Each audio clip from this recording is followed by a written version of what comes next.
welcome to part 3 of BzG's miniseries of top 50 comic book movies of all time. If you've been catching up, the first episode we did 50 through 41.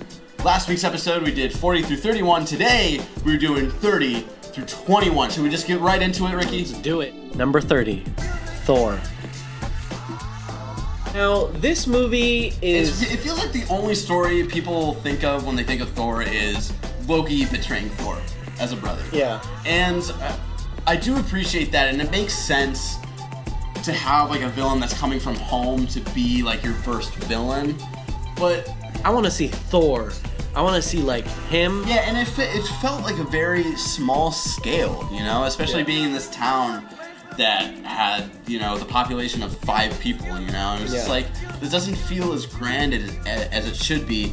And my thoughts on this, I was thinking about, like, I think the Dark Elves should have been the villains in the first Thor movie. Yeah. And then in definitely the first Avengers film, then we should have had a hint that Loki might not be such a good guy. And then in Thor II, that's when we get the full reveal that Loki is evil. Instead of like, Loki's bad, Loki's good, Loki's bad, Loki's good. Number 29, Avengers Age of Ultron. This movie was so fucking built up to be like, this is it. Yeah, I was so excited because like, fucking Ultron.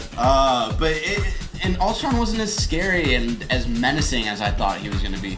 Ultron was just sort of sassy. He was quirky. They tried to make him quirky and sassy, and it didn't work. The forced thing when you meet Ulysses Claw, he's like, I don't like cuttlefish and all this. Like, it was like forced humor. Yeah. That was trying to like rip off of James Gunn at that point. Yeah. And the fact that they turned Black Widow, like, they turned her just into sort of like a romantic character with Hulk, and that relationship was just totally forced. It's like you could tell. It made no sense. You could tell like even the actors were just like, this is fucking. We don't understand this. Weird. This is really weird. It's them fucking like it's like and very. I remember the scene with her like, I can't have babies too because of like the procedure. I was like, whoa. Unnecessary. Parents bring kids to this movie, and I'm not talking about fucking teen pieces of shit teenagers. I'm talking about like 5 or 6 year olds go to see this movie. Like, this is the main audience right now. So it's just like, oh, and let's not forget the language joke that they tried to shoehorn into the whole fucking movie. When they did it the second time, I was like, so this is a thing. This is a thing. This is gonna be the thing throughout the whole movie. Number 28, Thor II. What? I don't really have anything else to say. Like, just what? I thought it was a little better in the sense that, like, it actually felt like a Thor movie of, like, being grand and sort of being about, like, the history of, like, Asgard and all of this stuff. But they still try to force Natalie Portman on us. Period. Yeah, the whole time when, like, they're doing, like, the ether taking over her body, all Ricky and I can think about is, like, period. Thor II, Attack of the Super Period. This is how the period looks to women. Like, this is intense. This is how it happened. This is how Natalie Portman died.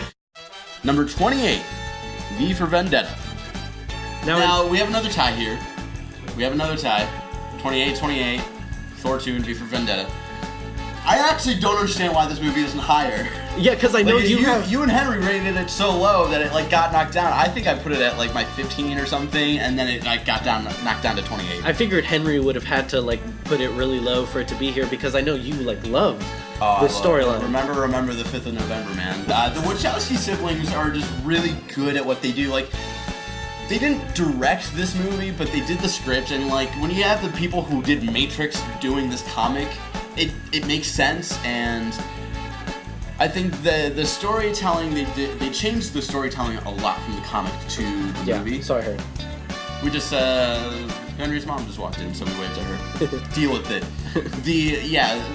It translated better in film, I think, and that's due to the Wachowski siblings just being really awesome at what they do. Not to say that I hate the comic, but V for Vendetta as a comic can get slow at points, so as a consumer of all different mediums, I prefer the movie. Right. It's weird because we're talking shit about Natalie Portman here, but I think Natalie Portman was phenomenal in this movie, especially like when she gets captured and she gets like the head shaven and all that stuff. That whole sequence was awesome. Again, like I think it's a very good movie. It's very solid, but I think the reason I rated it so low on my list and why it got rated so low on this list is because of I didn't really have that much of like a personal connection with it. Like I didn't really like care for it as much. Yeah, it's a nostalgia thing for me. Like I watched it too late to even like care for it. Like I watched it like a year ago. Number 26, XMen. Now naturally you'd think this would be higher because X-Men did start. Fox's X-Men totally started this whole sort of this time zone that we're in of superhero movies, and X-Men kickstarted that. Just after X-Men, everybody was trying to reach for comics to make movies for. You know? This was the event. But if you look back at it, it doesn't hold up as well. It's the special effects and all that stuff just don't look as good. Sabretooth looks awful. Again, like making this list, you and me went back and watched this movie, and I was bored.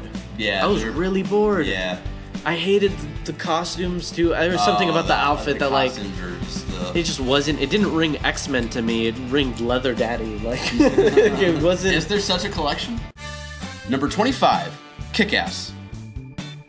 This was definitely a breath of fresh air for the comic book superhero form of movies. Like very realistic. Yeah, very super, just like grounded in, but also super ridiculous at the end where he shoots the rocket launcher at the helicopter. Totally ridiculous, but it had like this grounded like theme of what it would be like if someone actually tried to be a superhero. It was like kind of like... Of course, the first time he goes out to be a superhero, he gets knifed and then gets ran over by a car. Kind of a wake-up call to, if you're thinking about being a superhero, be careful. Especially like us as kids dressing up as superheroes. I also want to point out that the guy who plays KickAss went on to be Quicksilver. Yeah. And then his friend in KickAss also goes on to be Quicksilver in the X-Men version. Number 24, The Dark Knight Rises. I wish this film was better. Like, as a movie alone, no. Like, it just gets muddled, and here's the reason, and it's not like it's a terrible movie. I still enjoy it. Like, as a Batman fan, as a Christopher Nolan fan, as a movie fan, I still enjoy it. Like, people say, like, Bane's motivation of, like, keeping the city hostage but blowing it up anyways doesn't make sense. And it's not like they don't explain why he does it. He has a super important monologue that explains like why he's doing it, but no one caught onto it because how Bane sounds, you tone out after like 30 seconds. If he has a line that's more than like 3 sentences, you're like... Number 23, Hellboy, The Golden Army. This is a little more your forte. I personally think I enjoy the Hellboy movies, and I think they're both like solid films. This one got a little slow for me. Yeah. Because you have like the whole siblings and they're trying to, and like the brothers trying to like raise the Golden Army and stuff, and it just got a little like okay. So how did you feel about this movie? I love Hellboy. I've read the whole original straight series, and I love these two movies. But this one in particular was somewhat of a disappointment for me because they were trying to focus too much on Hellboy's like relationship. Yeah, with Liz, and then like Liz was pregnant, and then at the end it was like, oh, I'm having twins. And I love Hellboy for the same reason I love Batman. Like, I'm not watching it necessarily as much as I love like Batman and Hellboy. Yeah. I'm not watching it for the main characters. I'm watching it for all like the crazy creatures and stuff. Number 22, Iron Man 3. Yes, they ruined the Mandarin, okay? But as a movie, this wasn't, that terrible. I was entertained watching it in theaters, ignoring, like, from, like, a non-comic book reader standpoint. I thought it was a pretty good movie. If you're, like, just watching the Iron Man movies and that's all you know, great. Yeah. Great movie. Way better than Iron Man 2, to be honest. We came on pretty strong, but... Again, because Iron Man 3 wasn't trying to set up other movies. It was just focusing on Iron Man and him, which was awesome because like the whole PTSD thing with Robert Downey Jr. was super interesting. Yeah, and that hasn't really been talked about in comic book movies. Really, is like dealing with like this crazy event of realizing how small you are and then just not being able to comprehend that. is awesome. Another step to make like Iron Man a relatable character, which is what we needed, and it was a great choice. And that also, like, all this PTSD also opened the way for comic relief, surprisingly, with him and the little boy. Yeah, I thought was like great. Yeah, that relationship was fun. Number 21, SpiderMan. This was a direct effect of like X-Men, as we were saying earlier in this episode, I believe in this episode. Like X-Men was so awesome, like all of these different companies started trying to grab what they could. Sony got Spider-Man, and I personally, Tobey Maguire is my Peter Parker because he owns that character. He might not look the part exactly, but he's I think awkward he owns, enough. I think he owns the character, and the it was cute, like the way of like him discovering his powers, like the fly, go away. I think it's decent. I think it deserves to be. I think it's at like what it needs to be at. I hate how much hate Tobey Maguire gets for his Spider-Man role now, and it's solid. It's because we have a bad taste of Spider-Man 3, and that's not really his fault. That's not his at all. And it's not anybody's fault except A.B. Arad, a terrible producer. Stop. And thank you for joining us for part 3 of our top 50 comic book movies of all time. Again, we're just going through each episode as we talk about 10. You can join us next Monday for our 20 through 11, where we'll be talking about some of the movies that we started to greatly appreciate.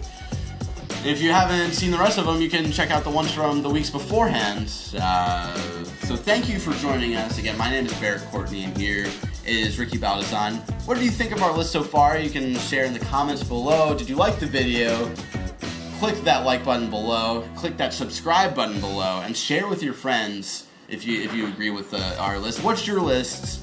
Share it in the comments below as well. And until next Monday, have a great day full of comic book movies like KickAss. Yeah. More like ass kicked. Ha.